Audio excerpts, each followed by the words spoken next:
Energy partitioning. Energy partitioning का concept जानते हैं किसने दिया था?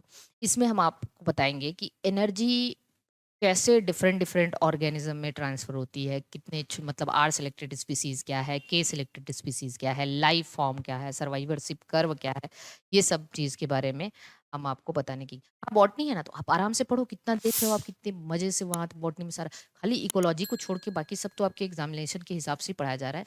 और इकोलॉजी बस आपका ये है, आपको स्किप करना है तो आप स्किप कर दीजिए, टेंशन क्यों ले रहे हैं? बाकी तो सब आपके एग्जाम के हिसाब से पढ़ाया जा रहा है। इकोलॉजी मॉर्निंग में पढ़ाया जा रहा है, थोड़ा डिटेल है भाई, और कोई दिक्कत नहीं है। ये हम सोच रहे हैं कि कवर हो जाए। ये तो वैसे भी हमें 8-10 लेक्चर लगता है इकोलॉजी पढ़ाने में, आपके एनसीईआरटी से भी पढ़ाते तो। ठीक है, चलिए एनर्जी पार्टीशनिंग का जो कॉन्सेप्ट है, ये किसने दिया था? Given by MacArthur. MacArthur ने दिया था, ठीक है। मैक आर्थर और Edward Wilson and Edward Wilson. MacArthur और एडवर्ड विल्सन ने दिया, ठीक। जानते हैं इन्होंने कहा कि इन्वायरमेंटल कंडीशन के हिसाब से, इन्वायरमेंटल सिचुएशन के हिसाब से दो तरीके के ऑर्गेनिज्म पाए जाते हैं, ठीक है। इन्वायरमेंटल कंडीशन के हिसाब से दो तरीके के ऑर्गेनिज्म पाए जाते हैं। तो based on environmental environmental situations, two types of species present। दो तरीके के स्पीसीज देखने को मिलते हैं। एक होता है आर सेलेक्टेड स्पीसीज और एक होता है के सेलेक्टेड स्पीसीज। एक क्या होता है? के सेलेक्टेड, आर सेलेक्टेड स्पीसीज, और दूसरा क्या है? के सेलेक्टेड स्पीसीज। देखते हैं आर सेलेक्टेड स्पीसीज किसको कहते हैं। आर सेलेक्टेड स्पीसीज और के सेलेक्टेड स्पीसीज में क्या होता है? देखो, जो आर सेलेक्ट मतलब एक स्पीसीज ऐसे हैं जो शॉर्ट लिव्ड होते हैं, ठीक है ना, शॉर्ट लिव्ड होते हैं। और मतलब कैसे एनवायरमेंट में रहते हैं कि मतलब कोई एनवायरमेंट, अनप्रेडिक्टेबल एनवायरमेंट में रहते हैं और इनकी जिंदगी ज्यादा दिन तक की नहीं होती है। ये बहुत ही आप कह सकते हो कि अम, इसलिए मतलब हम आपको बहुत सारी फैक्टर बता रहे हैं। जैसे मान लीजिए आर सेलेक्टेड स्पीसीज ऐसे हैं जो कहाँ रहते हैं जानते हैं? पहली बात, ये किस तरीके के एनवायरमेंट में रहते हैं? Unpredictable and uncertain environment. In unpredictable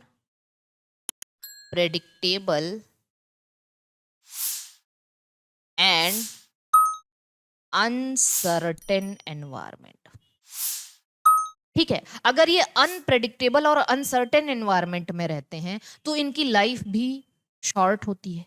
तो इसकी वजह से इनकी जो लाइफ है, इनका लाइफ शॉर्ट लाइफ स्पान है, शॉर्ट लाइफ स्पान है। इनकी जिंदगी बहुत छोटी होती है। तो नेचर ने क्या किया कि भाई आपकी लाइफ बहुत छोटी है, तो आप अपनी मैक्सिमम ऊर्जा, मैक्सिमम एनर्जी रिप्रोडक्शन में लगा दो, ठीक है, ताकि आपकी जनरेशन जो है वो बनी रहे। तो इनका जो मैक्सिमम एनर्जी पार्टीशनिंग पढ़ा रहे हैं, इनकी जो मैक्सिमम एनर्जी है वो किसमें खर्च होती है? रिप्रोडक्शन में खर्च होती है। तो इनकी जो एनर्जी है ना, maximum energy, maximum energy used in reproduction. Reproduction, ये बहुत ज्यादा बच्चे पैदा करते हैं ताकि इनकी जनरेशन जो है वो चलती रहे, ठीक है। Maximum energy used in reproduction, ठीक। सो दैट मतलब आप कह सकते हैं हाई रिप्रोडक्टिव पोटेंशियल होता है, हाई रिप्रोडक्टिव पोटेंशियल होता है, हाई रिप्रोडक्टिव पोटेंशियल है। इनकी जो रिप्रोडक्टिव पोटेंशियल होती है वो बहुत ज्यादा होती है। ये कैसे एनवायरमेंट में रहते हैं? इन्वायरमेंटल सिचुएशंस हमने बताया, इन्वायरमेंटल सिचुएशन बहुत अनप्रेडिक्टेबल है, अनसर्टेन है, वेरिएबल है, तो इसकी वजह से इनकी लाइफ स्पॉन बहुत छोटी होती है, शॉर्ट लिव्ड होते हैं ये, ठीक है, ये शॉर्ट लिव्ड है, लाइफ स्पॉन कैसी है इनकी? शॉर्ट लिव्ड है, जिसकी वजह से नेचर ने मैक्सिमम एनर्जी इनके रिप्रोडक्शन में लगा दिया कि भाई आप ज्यादातर अपनी जो एनर्जी है वो रिप्रोडक्शन में लगाइए ताकि आपकी जनरेशन कंटिन्यू रहे, ठीक है, और ज्यादा बच्चे पैदा करिए, ज्यादा बच्चे पैदा करेंगे तो आपकी जनरेशन कंटिन्यू रहेगी, ठीक, क्लियर है? अब देखो जो के सेलेक्टेड स्पीसीज होते हैं, के सेलेक्टेड, आर का मतलब, आर कहां से आया है? आर का मतलब आया है जो हमने आपको इंट्रिंसिक ग्रोथ बताया था ना, इंट्रिंसिक ग्रोथ रेट, याद है ना? इंट्रिंसिक ग्रोथ, बताइए कहां बताया था? इंट्रिंसिक ग्रोथ रेट कहाँ बताया था? जब हमने dn बाई dt बताया था, population growth, dn by dt equal to R N, तो आर का मतलब हमने बताया था b minus D, birth rate minus D, death rate, इसी को हमने आर कहा था, इंट्रिंसिक ग्रोथ रेट, है ना? आर वहां से आया है ताकि आपकी जो इंट्रिंसिक ग्रोथ रेट हो वो ज्यादा हो, क्लियर है? तो आर सेलेक्टेड, आर सेलेक्टेड मतलब नेचर ने ऐसी स्पीसीज जो जिनका मतलब जहां जो अनप्रिडिक्टेबल और अनसर्टेन एनवायरनमेंट में रहते हैं, उनकी मैक्सिमम एनर्जी कहाँ लगनी चाहिए? उनके रिप्रोडक्शन में लगनी चाहिए, उनकी जनरेशन को कांस्टेंट होने के लिए। छोटे एनिमल इसमें आएंगे, याद रखना, बहुत छोटे छोटे, जैसे चींटी हो गए, इंसेक्ट हो गए, ये सब आर सेलेक्टेड स्पीसीज की कैटेगरी में आएंगे। ये स्मॉलर एनिमल होते हैं, अभी हम इसके बारे में डिटेल में बताएंगे। आप अच्छा आर तो लिखना, आर आर लिख लीजिएगा, इंट्रिंसिक ग्रोथ रेट हम भूल के मिटा दिए, ठीक है? आर कहाँ से आया है? आर का मतलब है इंट्रिंसिक ग्रोथ रेट, तो आर बराबर इंट्रिंसिक ग्रोथ रेट, ठीक। के का मतलब ये है, के, ध्यान समझना, के का मतलब है ऐसे एनिमल जो कहां रहते हैं? In predictable and certain environment, predictable and constant environment. चलो भैया, आप बहुत कांस्टेंट एनवायरमेंट में रह रहे हो तो आपकी जो लाइफ स्पैन है वो ज्यादा होगी, लॉन्ग लाइफ स्पैन होगी, लॉन्ग लाइफ स्पैन, आपकी लाइफ स्पैन ज्यादा होगी, तो आपको अपनी मैक्सिमम एनर्जी कहाँ पे लगानी पड़ेगी? सर्वाइवल के लिए, ठीक है? आपकी बायोटिक पोटेंशियल कम करो क्योंकि आपकी लाइफ जो है सर्टेन है, आप बहुत कांस्टेंट एनवायरनमेंट में रह रहे हो, तो आपको जरूरी नहीं कि आप बहुत ज्यादा बच्चे पैदा करो, ठीक है? आपकी बॉडी साइज भी बड़ी है, इनकी बॉडी साइज भी क्या है? बड़ी है, तो ज्यादातर एनर्जी आपकी कहाँ लगनी चाहिए? ज्यादातर एनर्जी आपको सर्वाइव करने के लिए लगाना है कि हमें कैसे जिंदा रहना है, ठीक है? तो एनर्जी इन्वेस्टमेंट कहाँ पे होगा? आप कहेंगे यहाँ पे जो एनर्जी इन्वेस्टमेंट है, एनर्जी इन्वेस्टमेंट कहाँ पे होना चाहिए? एनर्जी इन्वेस्टमेंट इन सर्वाइवल, ठीक है, survival of the, survival of the, मतलब आपको कैसे सरवाइव करना है, क्योंकि आप प्रेडिक्टेबल और कांस्टेंट एनवायरनमेंट में रह रहे हो, वहां कोई बहुत ड्रास्टिक चेंज नहीं होने जा रहा है और आपकी जिंदगी लंबी है, तो आपको ज्यादातर आपकी जो है, आपकी, आप कह सकते हो कि आपकी एनर्जी कहाँ लगानी है? अपने सर्वाइवल और अपने मेंटेनेंस में लगाना है, ठीक, क्लियर है? के फॉर आप कह सकते हो कैराइंग कैपेसिटी, जो नेचर की कैराइंग, क्योंकि भाई नेचर की कैराइंग कैपेसिटी भी अपने आप में कुछ है ना, कि मतलब नेचर कहाँ तक आपको बियर कर सकता है, तो के फॉर कैराइंग कैपेसिटी से के आया हुआ है, ठीक, क्लियर है? यहाँ पर सभी, तो यहाँ पे लार्जर, यहाँ पे कैसे एनिमल आएंगे? स्मॉलर एनिमल आएंगे, जनरली जितने छोटे छोटे एनिमल्स होते हैं स्मॉलर एनिमल, और यहाँ पे कैसे आते हैं? लार्जर एनिमल आते हैं, और लार्जर एनिमल आते हैं तो इनकी इनकी बायोटिक पोटेंशियल ज्यादा होती है, हाई रिप्रोडक्टिव पोटेंशियल, इनका बायोटिक पोटेंशियल कम होता है, लो रिप्रोडक्टिव पोटेंशियल, क्योंकि बॉडी साइज बड़ी है और ज्यादा बच्चे पैदा कर लेंगे तो भाई सर्वाइवल के लिए एनर्जी कहाँ से आएगी, है ना? ठीक, इतनी बात सभी को समझ में आ रही है?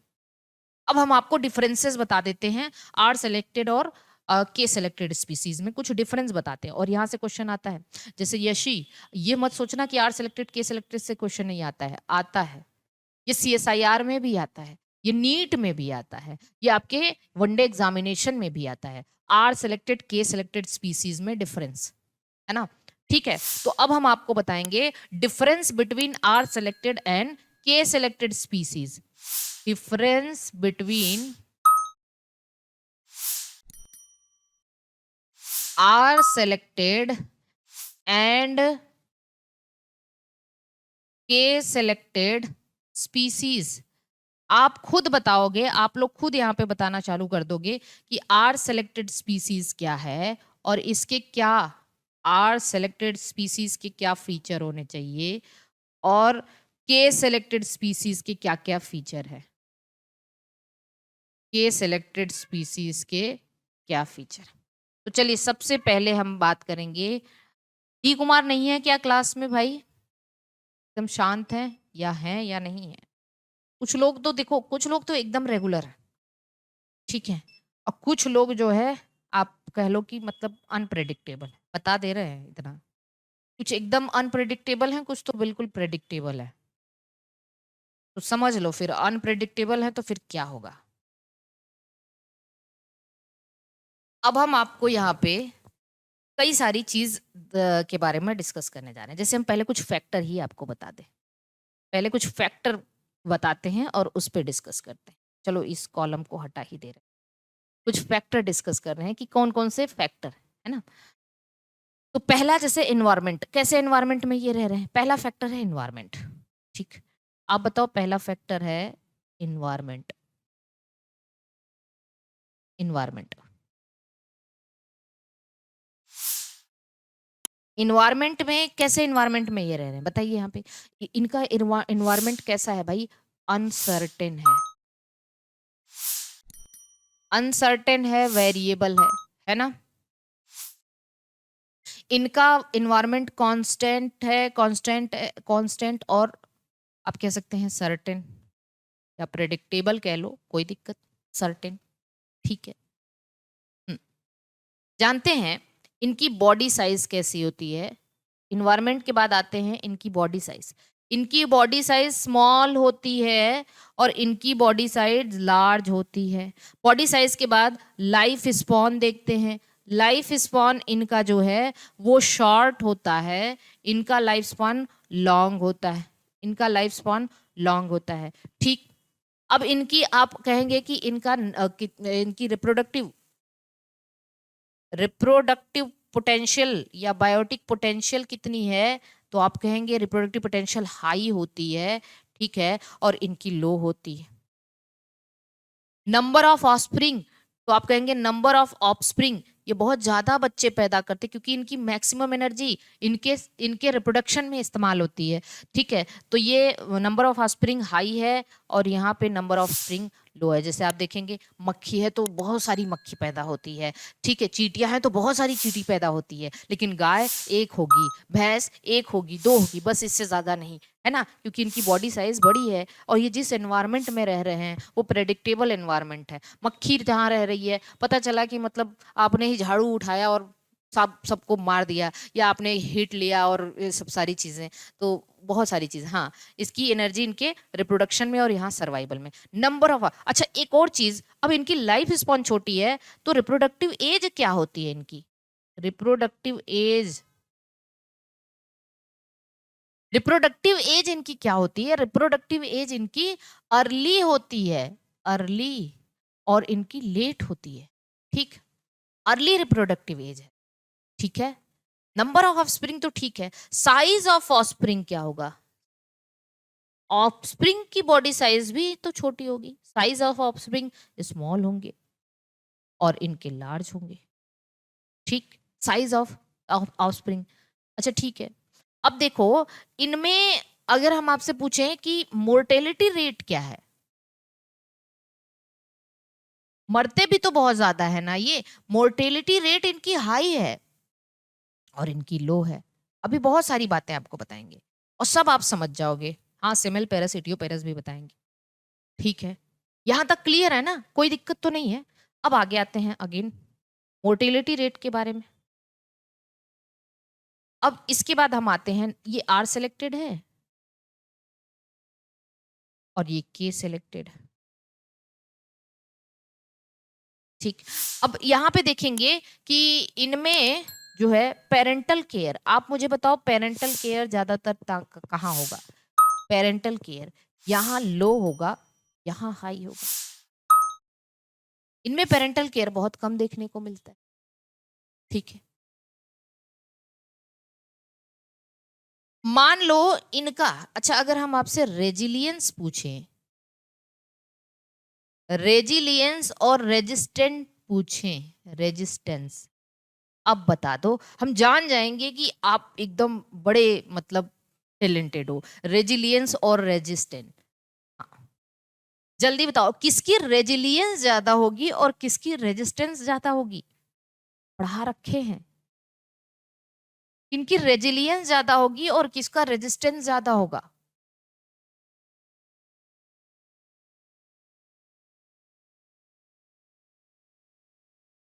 और उसके बाद number of reproduction, number of times of reproduction, इतनी बार ये रिप्रोडक्शन करते हैं।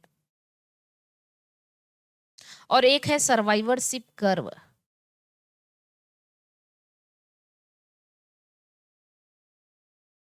और एक है सक्सेशन।